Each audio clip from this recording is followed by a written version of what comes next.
All right, welcome everyone to the GGG Podcast, episode 25. We have made it to episode 25. Let's go. Got a good show for you this week. Lots of good releases, a steady stream of news, and some Star Wars Battlefront to talk in our main topic. But before we get into that, I am over here joined by Phil, who always joins me. Phil, how you doing? I'm doing great. I am living and giving no craps. That's wow. what All right. I couldn't finish the rhyme properly. But been a pretty cool week this week. I feel like we have a lot of big releases. Yeah. Additionally, there was we're gonna talk Star Wars a little bit later. The Star Wars Acolyte trailer dropped, which I know we're not the type of podcast that talks Star Wars or TV. But I like that there's new Star Wars. Yeah, and they got out of the current era, so that's always good. Good to see some more Jedi in Star Wars. Weird that it's they been would be there. It's been a pet peeve of mine. so anyway, yeah, very exciting. I feel like there's quite a bit of Star Wars stuff in the news right now, so that's very interesting. So yeah, what have you been getting up to? Any new games entered your gaming my life recently? Yes. Well, there's this one game. Oh my goodness. We've been talking for a little while, and it's just getting better.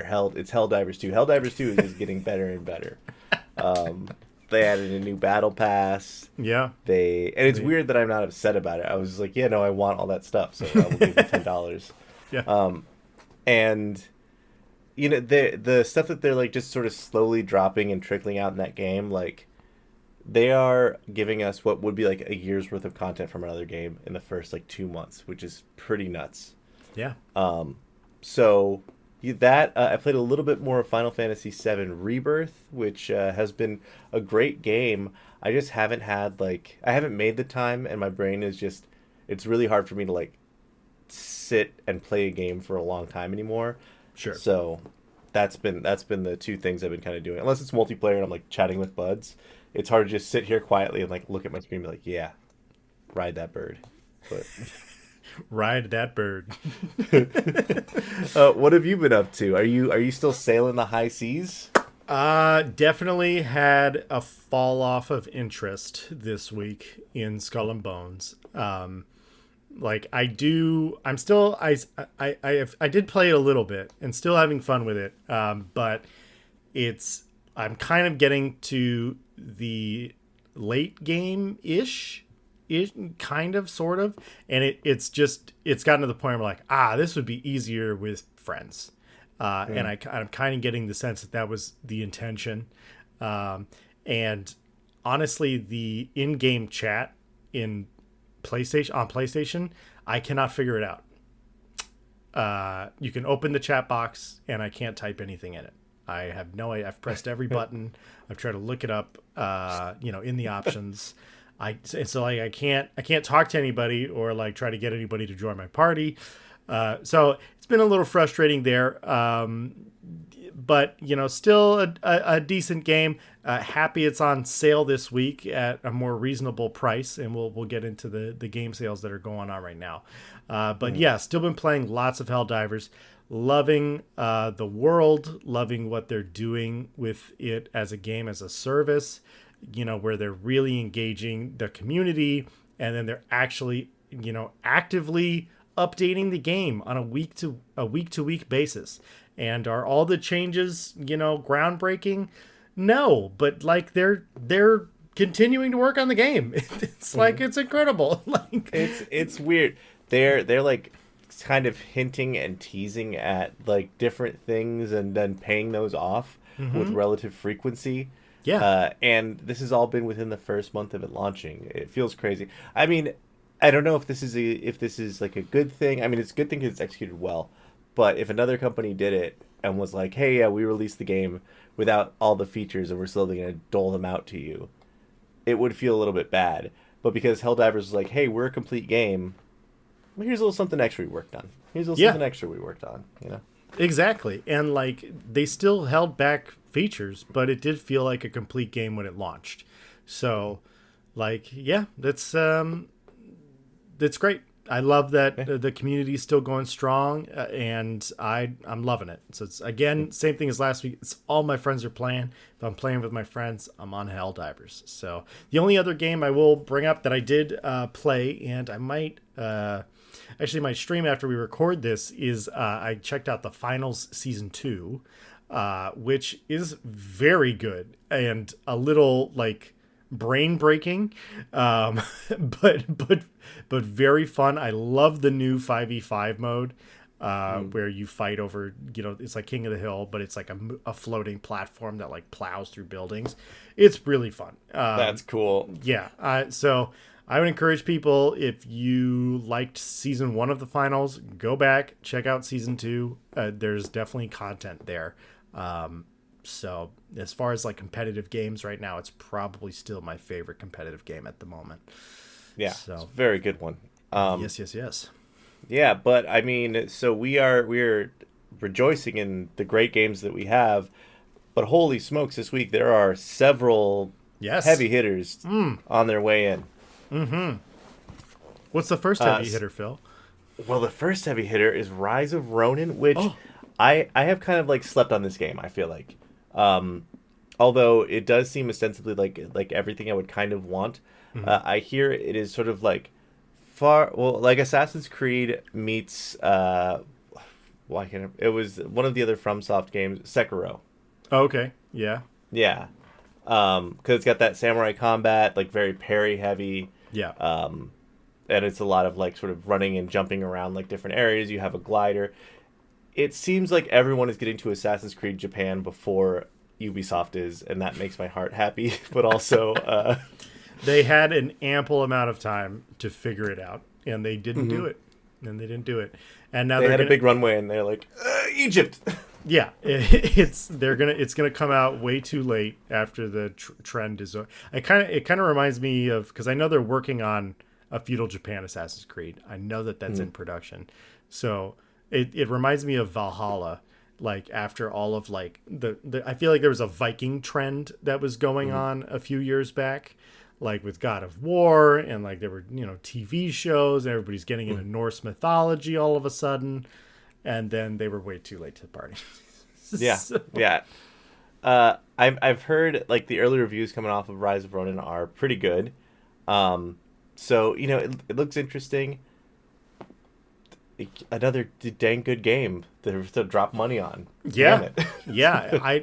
I think it looks really good. The combat is a little stylized. I can't help but compare it to Ghost of Tsushima because it's a samurai game.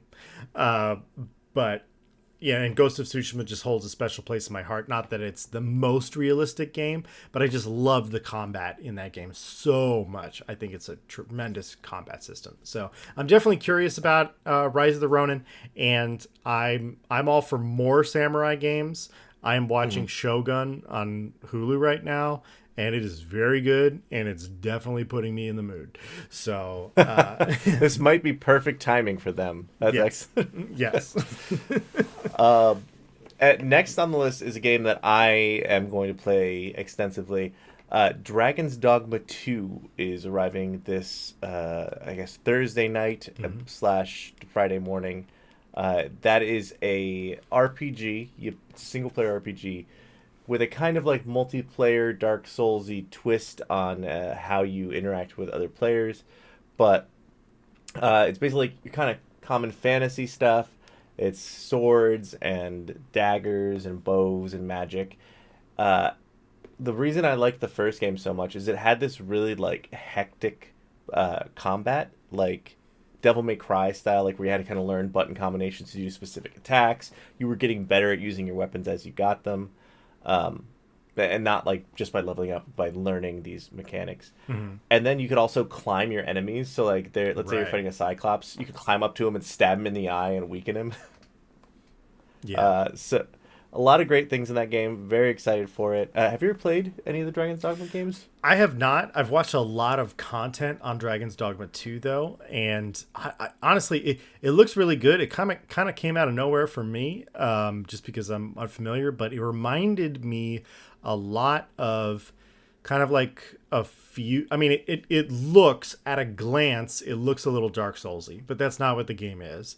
To me, the gameplay and the mission structure kind of reminds me of The Witcher 3, with some Monster Hunter like thrown in, where you can climb your enemies and stuff like that. And that I don't really know too much about, like the party system and that kind of stuff, but definitely really interesting.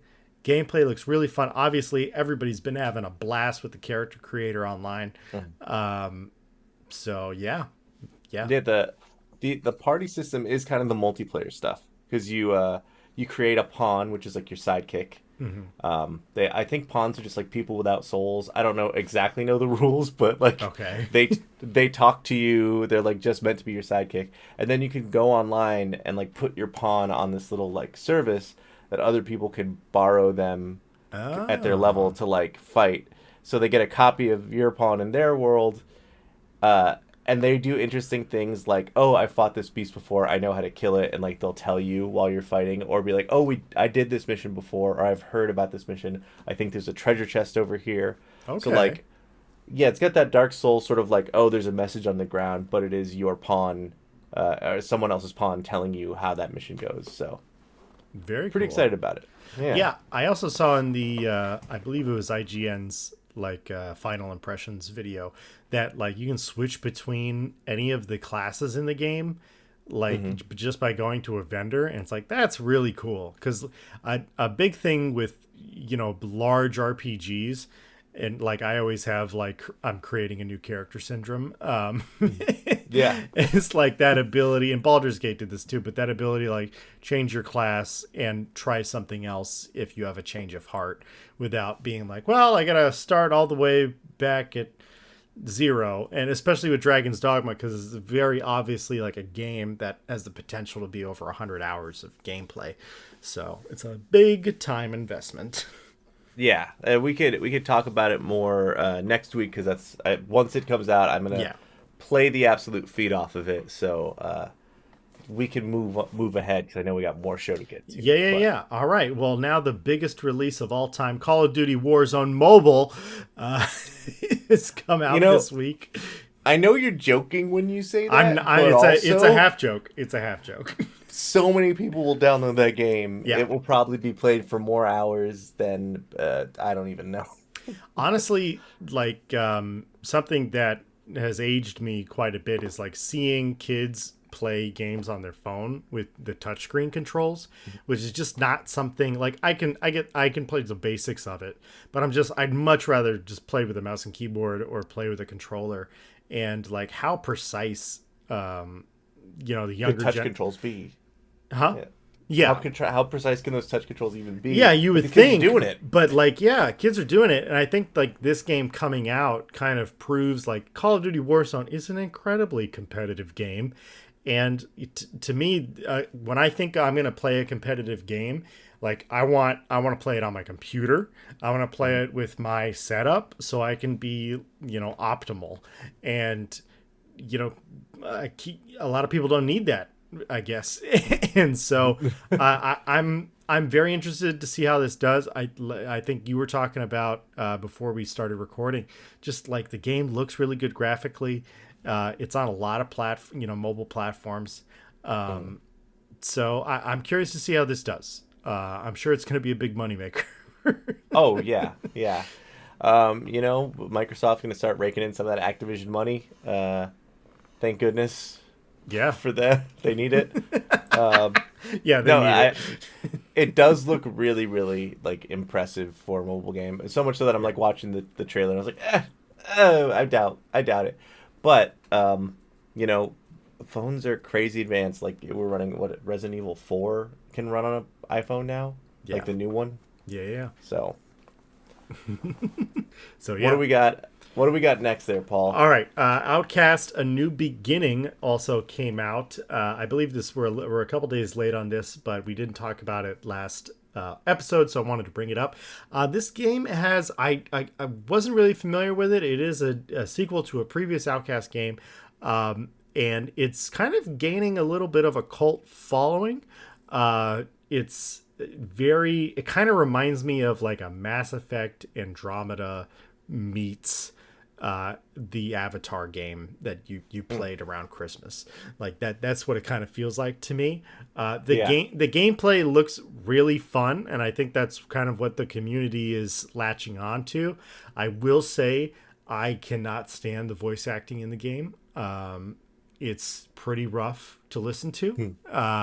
So like, and we talked about Final Fantasy last week, and I would say the voice acting of Final Fantasy is far ahead of this game. So I think it's kind of saying something.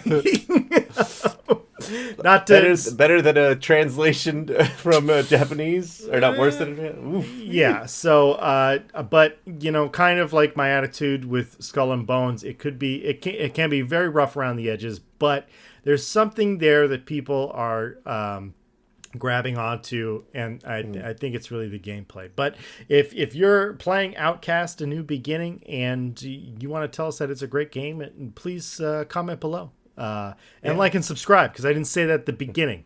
Tell us, you coward. Tell us about the game that you like, so we can mock you. No, we won't. I actually love that this game exists, because it's there's a couple of games that are like this that are kind of not mid tier, but like AA instead of AAA games. Yeah. Mm-hmm. That are like, I'm trying to think of another. There was one that was like a Dark Souls like, where you were like in a futuristic city, you were fighting robots with like pipes and saws and stuff. But it was like released. It was still very impressive, but it wasn't like a giant AAA thing. I guess you could even say Lies of P sort of lives in this space. Okay. It's like not a huge developer that's spending thousands or millions of dollars on advertising. But yeah, I like the fact that more of these like games that are coming out that don't have an entire ad budget like that could buy a state are happening. So yeah, right on. We'll keep it coming. I feel like so many games are releasing all the time now. It's crazy, and not I feel like some of the more traditional AAA studios have been kind of not really performing well. So true. Yeah, so good. Like, we need more companies in here, drive the competition, make better games. Let's go. More jobs, more people, let's do it. More jobs. All right, so let's get into the news. And the first news topic that we're going through today is we want to tell you guys about the sales that are going on. So there is a wide variety of spring sales across multiple platforms, multiple online stores.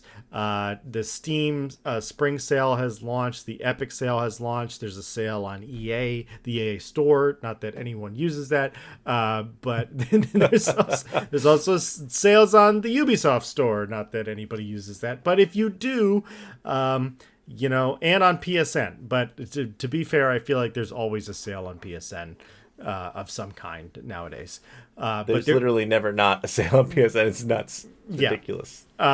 So a lot of sales right now. The Steam sale is going to be ending March 21st at 10 a.m. Pacific Standard Time. So that's quite soon. I'm going to try and get this podcast out there as quickly as possible. So if you didn't know the Steam sale was going on, maybe you found out because of us. You can buy some games that you enjoy, but I don't know. I feel like I look at these sales and largely I'm always like, I have most of the things that I want.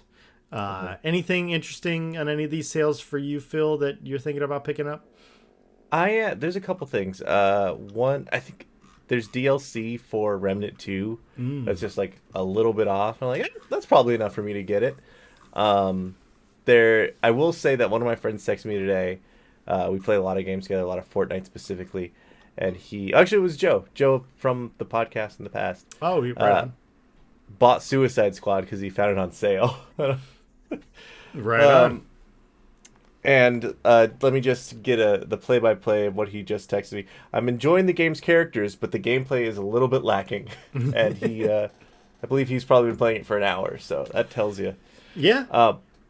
That said, Suicide Squad is a game I wanted to play with my friends. Like, that seems like the most fun would be like in a group of 4, messing around. So, yeah, for $40. Yeah, maybe.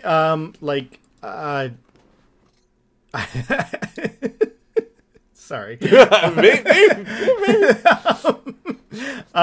No, I was just like, I was thinking because like I've seen so many of the cutscenes of that game online, and all the cutscenes look really good, and I'm like, oh, this is maybe an interesting DC story.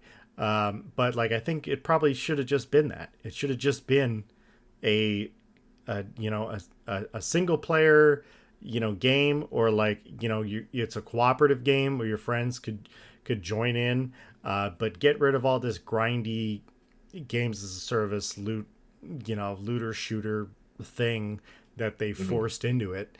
I don't know.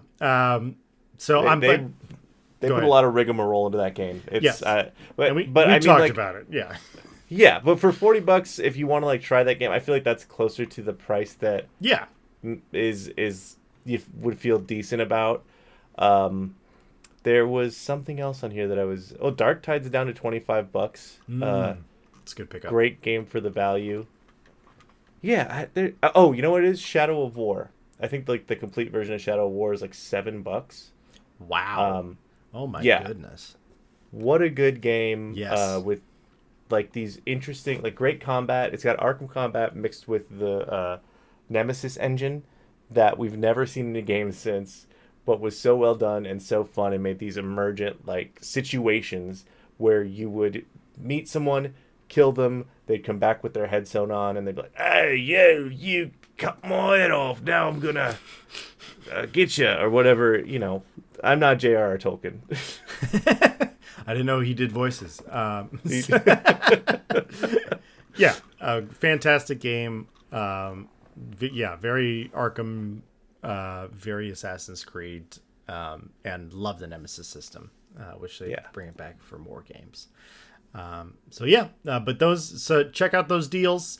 There's a lot of stuff on sale, so we're not going to go through all of them. But just so you're aware, it is sale season. All right, so let's... Oh, did you have something else to add, Phil? One more. On Epic, I see that Sea of Thieves is $40 now. Oh, okay. I believe I saw it on Steam for less than that. Is it less on Steam? I think so. I think I saw it for like $25 on Steam. Oh my gosh. That's a deal. I could be misremembering that. Oh, I'm sorry. I'm not thinking of Sea of Thieves. I'm thinking, what's the pirate game? That I've been playing? That you've been playing? Skull and Bones. Skull and Bones. Is $40. It's $40. Okay. Which is the appropriate price, similar to Suicide Squad, what it should have launched at. Yeah. Okay, there we go. There we go. Okay. Too many pirate games for me, I guess. Yep. All right. So let's press on through the news. So we got a little bit of a leak from PlayStation as far as their deals, as far as details concerning the PlayStation 5 Pro. So there are lots of rumors that are saying that the PlayStation 5 Pro is going to be coming out this holiday season in 2024. So very, I guess, exciting. I don't really know. I'm not too excited about this. They have released some specs and they are better than the current PlayStation 5 specs, but not enough to a degree, at least that I can tell, where it's like, well, are we going to be playing games in like 8K? Like, what is the difference? I feel like the PlayStation 4 Pro's justification was the upgrade to 4K. And so it's, when people say 4K, there are different levels of 4K that nobody likes talking about because 4K is such a selling point. So maybe it's like, it's nicer 4K, which is probably what it's going to be. That being said, I believe the PS4 Pro came out 3 years after the PlayStation 4 came out. And so now we're on the 4th year of the PS5. There's probably some truth there. Something also important to note is that I believe it's going to be sold without a disk drive. But if you want a disk drive, you can buy one separately and attach it to your PlayStation 5 Pro, which is kind of an interesting approach. It kind of reminds me of like a Nintendo approach almost, where it's like, we'll sell you an accessory for it. Hey, get your Rumble Pack. Let's go, kids. Yeah. So. I like that honestly, because it gives you the option like, hey, we're not gonna have one that's just got no disk drive. They all have that, and then you can go up if you want. Right. Makes a lot of sense. Also pushes people towards digital, which I think can kind of be a good thing. I have felt the pull towards physical media, having a PS5 that's only digital. But I don't think that... Who is this for, is my question. What do you want your PlayStation 5 to do that it's not doing? I just want one though. Like I was thinking about this last night when I first saw this news, and I was like, would I buy a PlayStation 5 Pro? And I was thinking about it, I was like, well, I have a PlayStation 5 in the living room, so I guess if I bought a Pro, I could put one in the bedroom. Like that was my thinking.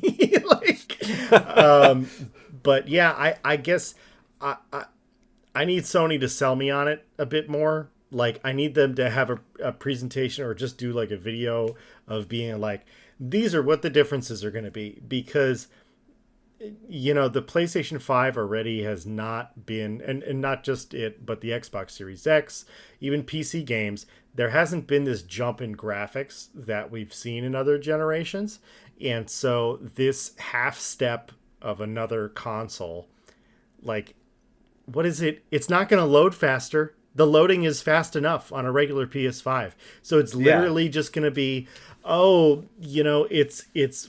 were running the game on a lower 4K. Now it's a mid-tier 4K. And it's like, if you don't have a TV you're really going to be able to tell that distinction. I don't know. It's for the rich kids, I guess. just make a console that can give me ray tracing in 4K and 60 frames a second on all my games.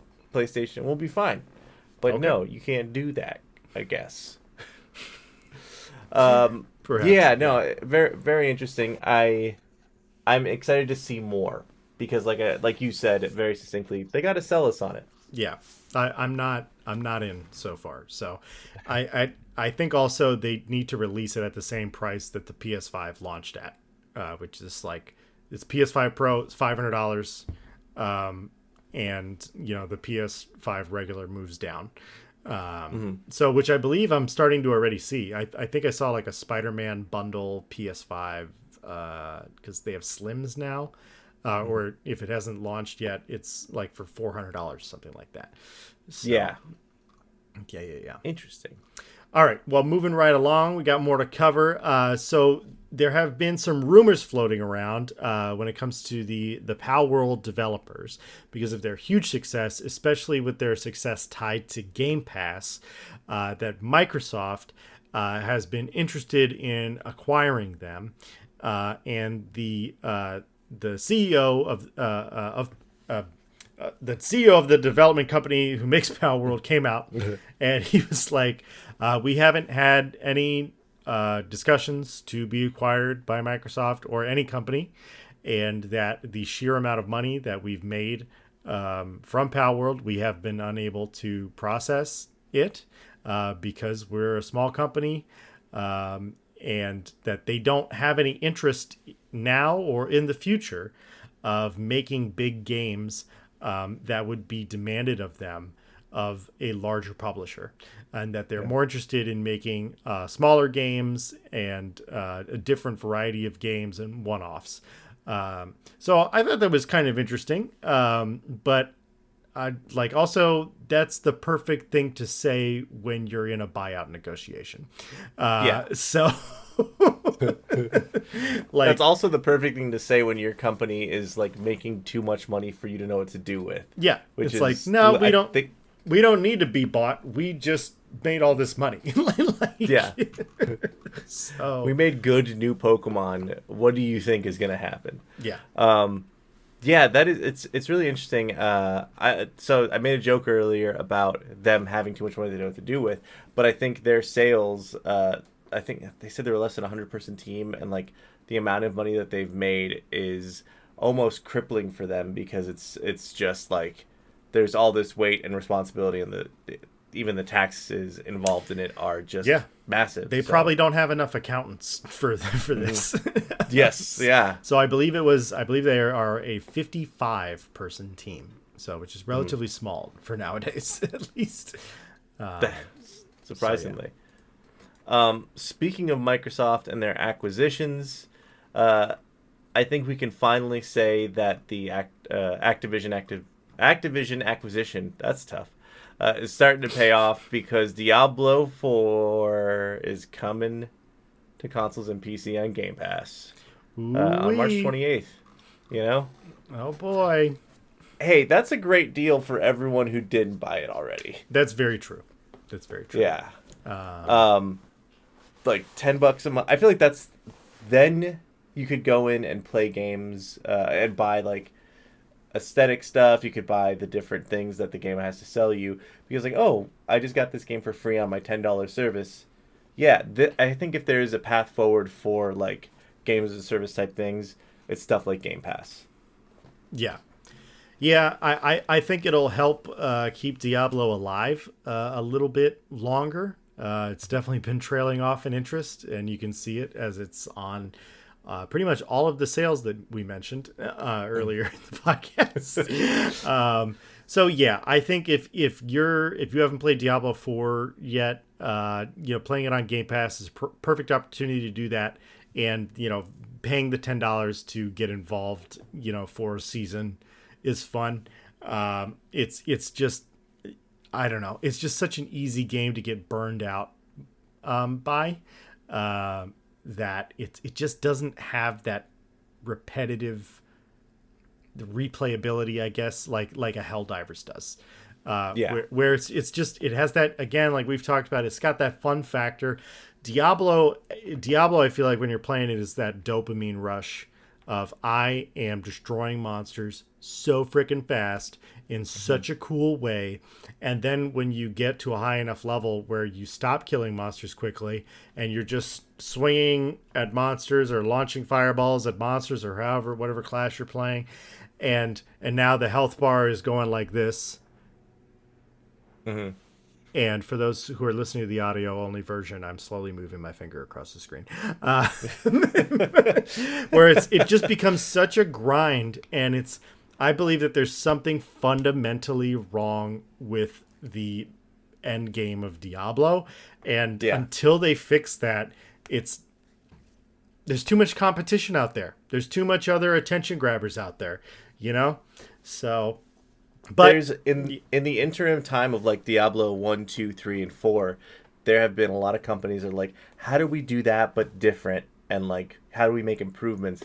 And so many people have now that we're stuck with Diablo just kind of being like, hey, do you guys remember us? And we're like, yeah, we do, but we've also been playing these other games that do that but better. Right. Yeah. Additionally coming to is Ark Survival Ascended, which is like the Ark remake in Unreal 5. And I think that's a great way to enter. That's probably when I will play Ark Survival Ascended when that comes to Game Pass. Because a beautiful game, like in a beautiful place, and dinosaurs, you got me, especially for free. Yeah. When they relaunched it at $50 or $60, no, but this is the right place. Yep.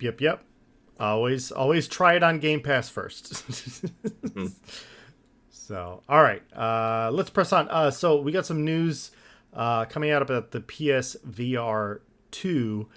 Phil, you were reading up on this. What's going on? So Sony's not making any more PSVR 2 units, or they're not producing anymore until they sell through their backstock. Apparently, they've got a lot. Ooh, okay. Well, I mean, that would explain why we haven't seen any news for the PSVR 2 and it hasn't been selling at all. Mm-hmm. Do you know how much they're charged for? Is it like a $200 VR pack or I think it's 300? like $600. Oh my god! No, I think it might be like 500. Hold on, I'm gonna look this up right now. All right, look it up. Look it up. PSVR 2 price. But yeah, I mean, it makes sense that they wouldn't be making any more. I feel like there's a bit. VR is still relatively strong, but the hype of VR I feel like is falling off a little bit. Like we definitely got in the news like the Apple Vision Pro, and I know that the Meta 3 has come out, and it's getting better, but I feel like there haven't been like these big AAA games that are like, there hasn't been like a Star Wars Squadrons that has come out where it's like, we had VR in mind when we made this game. What'd you find out? Well, they made that. So it is $3.99 at GameStop. It's pretty good. Okay. They're from Target. Just the core bundle is $5.49, and I think that seems to be the more regular price is $550 to $600 if you get a game with it. Sure. So, okay. but GameStop, way to go. There was a Star Wars Squadrons game that came out that was like a first-person game that they had a VR mode for that I played on PlayStation VR, like the original one, and it was pretty cool. But if they could do that and like fully get people invested, it's just a high cost to entry. Yeah, it really is. It's so difficult. Yeah, I mean it's a very high cost, especially because like I know that the Meta 3 is a little bit more expensive, but like the Meta 2, it's like $200. You don't need all the setup. You don't need to plug it into a computer, and so it's a lot more accessible. So we'll see how this does. I'm kind of wondering if this is another one of those Sony accessories that just kind of fades into the background and we don't hear about anymore, unfortunately. I think amid like, the games industry's layoffs, things like that, this is going to get cut before anything else, because it is like this experiment that games decided to do when things were booming. Additionally, I think there is the Apple of it all to consider. The new Vision Pro just came out, and I've gotten to try it, and it is by far the best looking VR. Like, I think that is going to make Oculus, PlayStation, everybody like look at what they're doing and have to step up their game a considerable degree. Even though the Vision Pro isn't for games. Yeah, so that's what I was going to ask, is because like the Vision Pro to me is much more AR instead of VR, and so like are there games available for the Vision Pro? I'm sure there has to be some games on there. Sure, but Apple's never been known for like, we're gonna bust out the games. Like, we largely have been incompatible. So yeah, I mean, well, they just, like we said earlier, they put the Final Fantasy game, not Final Fantasy, Resident Evil 4, right, and Resident Evil 8 on their phones. I think they're trying to like make their swing into it because they realize that it's a very juicy market. Yes. I'm sorry I said juicy. It's all right. there are worse things you could have said. I want to apologize to the listeners for calling the market juicy, but but that I feel like it kind of bridges the gap between AR and VR. I did the demo. There's an interesting thing where like you go into someone has recorded something in panorama, and like you're just at this mountain and you really feel like you're there. The audio is great. Visually, there's no screen dooring. And then I looked down at my hands and they looked like my hands, but like they were the camera's reading of my hands. So they're just like a slightly different color. Mm-hmm. And it was super alarming, but also like, wow, this is something I've never seen. Like my full like articulation is there. And in VR, you always see like a weird like 3D image of a hand that's nondescript and kind of like you can see through. Well, I mean, I will say if you're using one of the fancy VR heads, like the Valve Index or whatever, you got that individual finger function on. But yeah, it's not the same. I get what you're saying. So I think we're heading towards like a revolution that sadly won't be spurred. It got started by games, but it won't be like it's gonna rebound back, and we'll get some cool stuff in like 5 years. But I think the Sony PSVR 2 is just done.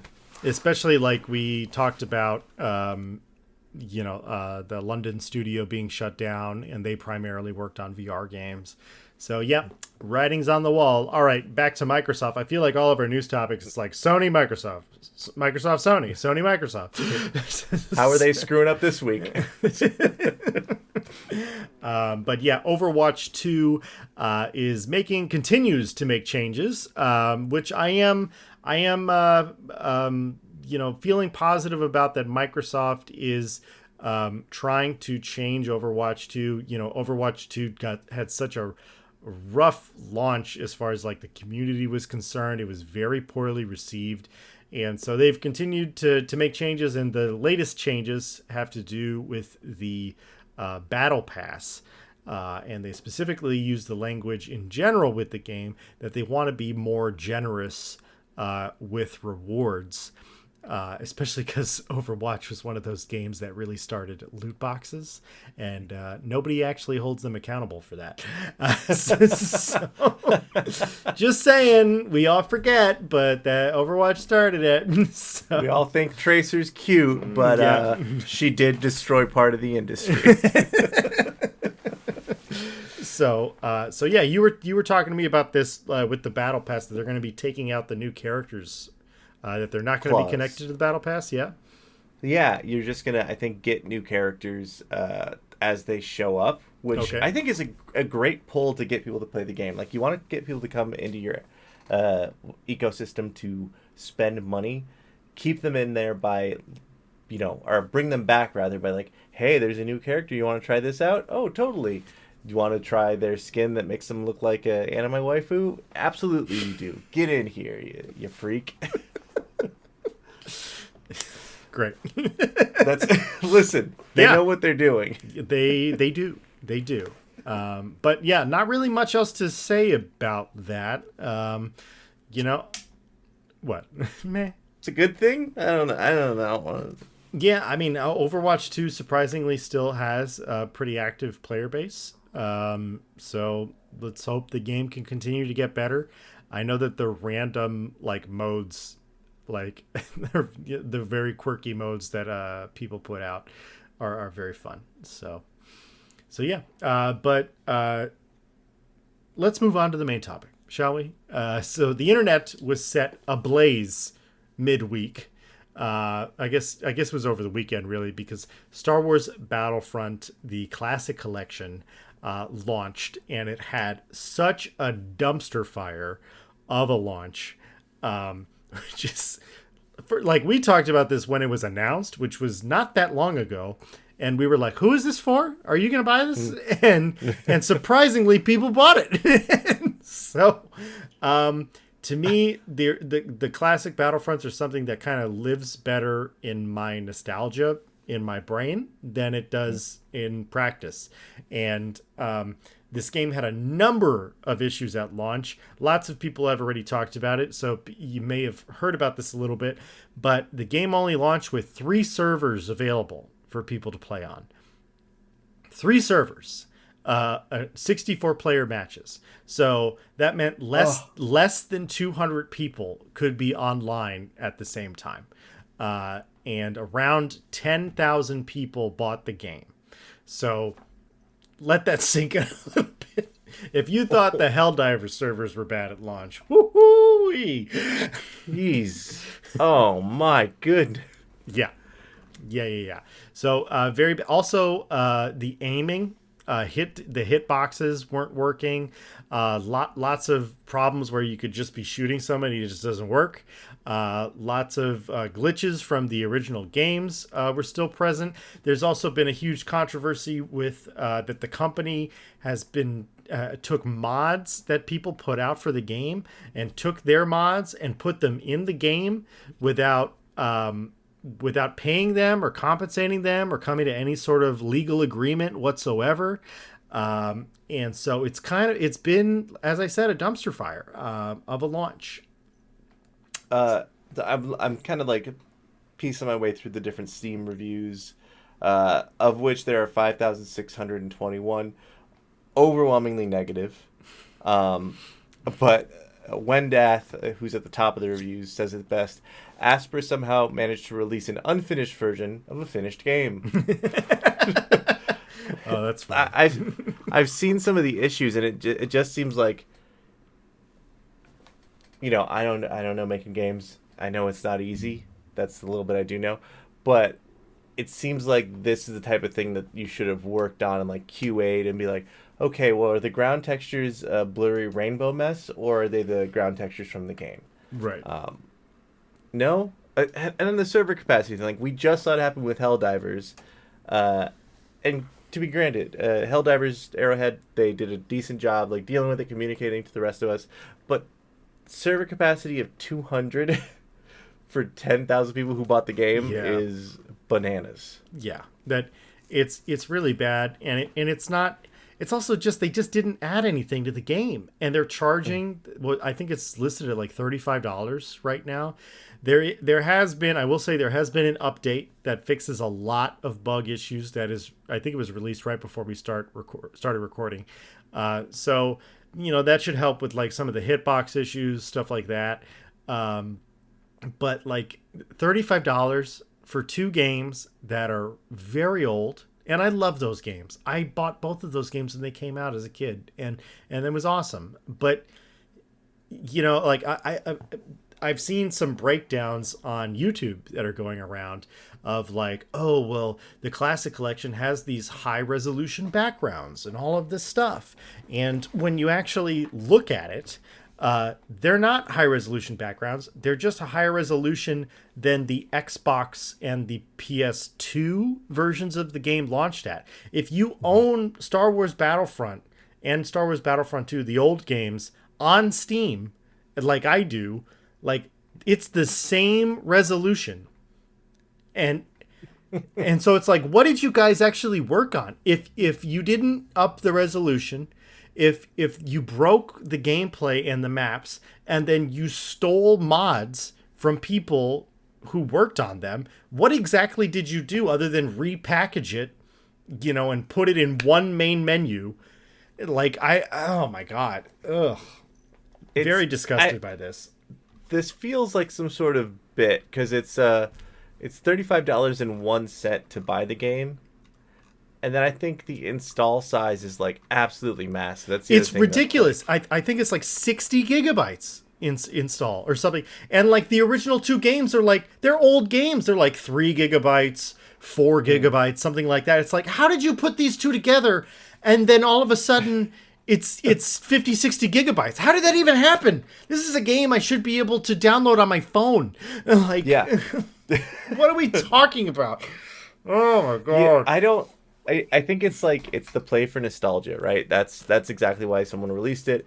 But it's just so not skeptical. It makes me skeptical. It's cynical is the term that I'm looking for. It's like the cynical game releases are like, we don't need to make it good. It's just some nerds who want it. Like whatever. Whoever produced this thing just kind of pumped it out and let it die. I'm sure the people who worked on it cared at least a little bit, but whoever was managing the team there did not care enough to make sure the game worked before they sold it to people and made their $35.01.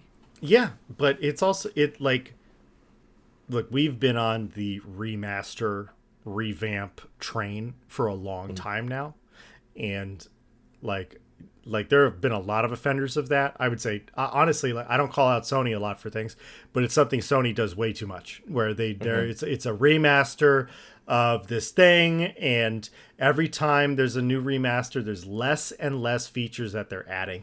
And this is like the epitome of like, we didn't actually do anything, we're just repackaging it. And I'm sure that there are employees at that company who cared about the quality of the game, and I'm sure that there's people in that company who work in quality assurance who were like talking about these issues. But whoever gave the A-OK to launch this,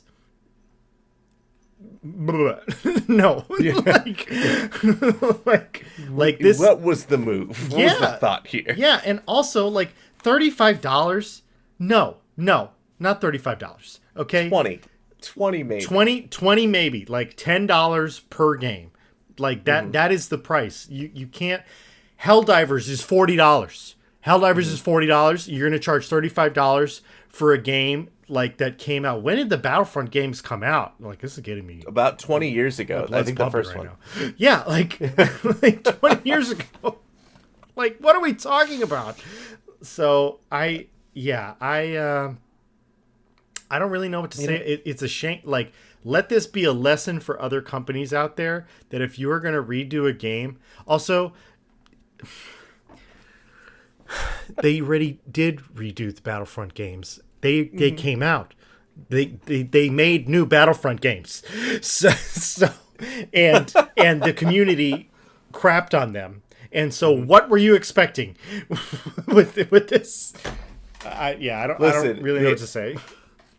Star Wars fans are a prickly bunch, first of all. Yes. But they will, they'll unite around something when they're children and it comes out. Other than that, it's like nostalgia doesn't work for Star Wars. Everybody looks back at the Ewoks and goes, they were stupid. But I think it's just a difficult thing that they try to do. Like Battlefront 2, the most recent one, I feel like is in a pretty cool place. I think a lot of people play it. A lot of people seem to really enjoy it. Unless you're coming with something new for these games, don't do a remaster. I think in general, don't do, like in the age of Steam where I could go buy the original version of the game. Right. Don't do a remaster unless you are actually like remaking it. Resident Evil 4 remake, great. Resident Evil 2 remake, excellent. Like fully remake the game, then we're on board. Yeah. But if you're just gonna like up-res it, no. And they didn't even up-res it. Yeah. It's like it's not good enough. It's not good enough. I'm going to look up how much the new Star Wars Battlefront is on Steam. Okay. The new Star Wars Battlefront, this is the one that works. The one that works, okay? And this is the Celebration Edition, which, like, again, the game had a very rough launch. It was very contaminated with loot boxes, and so it was not well received. But I will still advocate that Star Wars Battlefront 2, the newest one, is in a very good place. So the Celebration Edition, it has a lot of content in it. Okay, that is selling on Steam right now for less than $5, and they're trying to sell a remaster for $35 like that is so crazy. That is so crazy to me. And I should throw this in, bringing up the newer Battlefront, is that the newer Battlefront, because of the older launch, the newer Battlefront servers have had a bit of a resurgence, so that there's people that are playing the newer one again. So that's, I do love that. Like, I feel like I noticed that more people have been playing Fallout lately. Especially like within friends of mine that I know, like I play Magic the Gathering. A lot of people are doing that because a Fallout set just came out. The trailer for the Fallout show has been dropping like little bits here and there. Looks pretty good, to be honest. Like, yeah, like I'm not a big Fallout guy, but I was like, oh, this could work. Like, so I think that's going to be pretty good, and I think that will get a resurgence for Fallout. Does Bethesda deserve it? That's another conversation. But for another, we should do a Fallout like retrospective and just talk about it when the show's out, because perhaps that's gaming content. Yeah, right? It is. Right. I will say, like, Bethesda games are so talky that it's like a Bethesda game as a TV show that makes sense, because so much of the game is just having conversations that it's like you can do that in a TV show. It's like, why are people mad at the Halo TV series? Well, there's a laundry list, but largely it's because it's a TV show and the writers have to write something where it's like, well, we need two people talking in a room because that's the budget that we have for episode 4 in season 2. And so not everything could be an action sequence because we have to make a bunch of other episodes and we don't have the money for it. So, although I've heard season 2 of the Halo show kind of slaps. Like, I've heard it's kind of a complete turnaround for them. I haven't watched it, so I'm not saying slaps and the Halo show together. I don't know if you can do that. I mean, hey, listen. Hey, so maybe I will embarrass myself on the podcast because I am caught up on the Halo TV show. I have watched the most recent episode Okay. Yes, and I can tell you It doesn't that slap. it's not. I would say it's better than the first season, but for people whose problem with it is Master Chief's not wearing his helmet, you are not going to be happy. Because they literally make it a plot point, minor, very minor, spoiler alert, I will say no details, but they make it a plot point that Master Chief loses his armor. So for the majority of the season, he does not have his armor at all. And which is like, again, like I am not as offended as like the hardcore Halo fan that he took his helmet off. But if that bothered you, you're not gonna like season 2. So yeah, that's oof. We have to talk about the Halo. We should talk about just film or adaptations of games. I think that would be that'd be a great side pod or a main topic. Yeah. So yeah. But we're living in a time where like it's good to be a gamer. Like it's maybe a bit overwhelming, but despite all the loot boxes and battle passes, we just gotta sort through it all. We just gotta get through all of the crap. Pull out those hidden gems among the rough. Exactly, and that's exactly what we do in this podcast. And we just get to it and we call out bad releases like Battlefront Classic Collection out.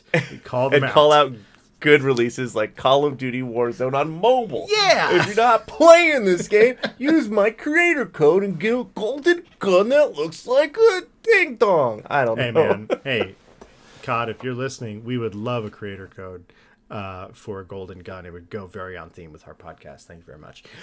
It's glazed. All right. Well, I don't think we have anything else to say about a crappy Star Wars re-release. Unless you have anything to add, Phil. I don't have a fart queued up, so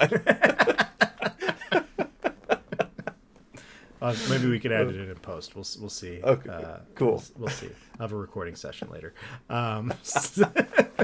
All right. Well, that is going to wrap it up for us. We're coming up on an hour. So thank you for joining us on the GGG Podcast, episode 25. Let's go.